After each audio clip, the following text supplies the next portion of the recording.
सुमित चौधरी हमारे साथ मौजूद है, हमारे डिफेंस कॉरेस्पॉन्डेंट। सुमित, अब सरकार कितनी गंभीर नजर आ रही है, क्योंकि यह जानकारी तो सामने आ चुकी है, पता चल चुका है, अब आगे क्या? देखिए समीर, सबसे इंपॉर्टेंट ये है कि ये चीन ने कोई एक दिन में या एक रात में नहीं किया है।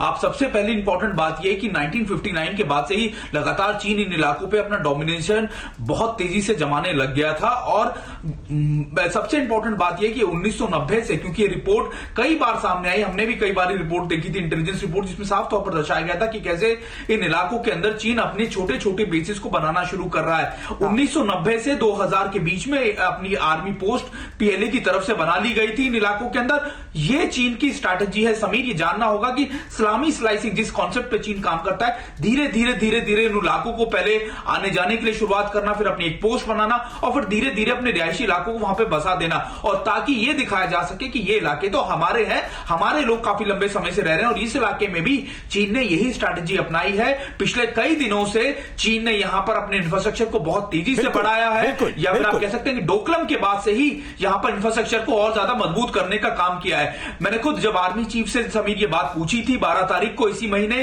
कि आखिरकार क्या एलएसी के दूसरे इलाकों में या फिर अरुणाचल या फिर दूसरे इलाकों में क्या चीन ने अपने इंफ्रास्ट्रक्चर को डेवलप किया है बहुत तेजी से, तो आर्मी चीफ ने साफ तौर पर कहा था कि हां, हमको ये रिपोर्ट लगातार मिल रही है कि चीन बहुत तेजी से अपनी रोड्स बना रहा है, अपने बंकर बना रहा है। सही बात है। और मनीष झा हमारे साथ मौजूद है। मनीष तापिरगांव, जो कि बीजेपी के ही सांसद हैं, वो नवंबर 2019 में इस मामले को संसद में उठाते हैं, कहते हैं कि हमें इस पर गंभीर हो जाना चाहिए क्योंकि लगातार इस तरह के निर्माण कार्य चल रहे हैं। और उसके बाद यह स्थिति कि 101 घर बना लिए जाते हैं, पूरी बस्ती बसा ली जाती है।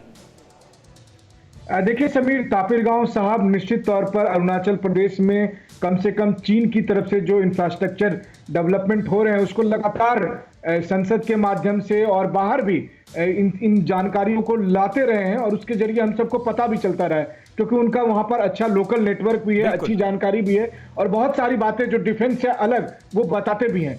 लेकिन इस पूरे परिदृश्य में जो भारत सरकार की तरफ से विदेश मंत्रालय का कहना यही है, और जो बात सुमित भी कह रहे थे उसी को आगे बढ़ाते हुए, कि उस पूरे इलाके में चीन का डोमिनेंस जो है वो 1959 से है, और चीन सीमावर्ती इलाके में वर्षों से अपना इंफ्रास्ट्रक्चर डेवलपमेंट करता है।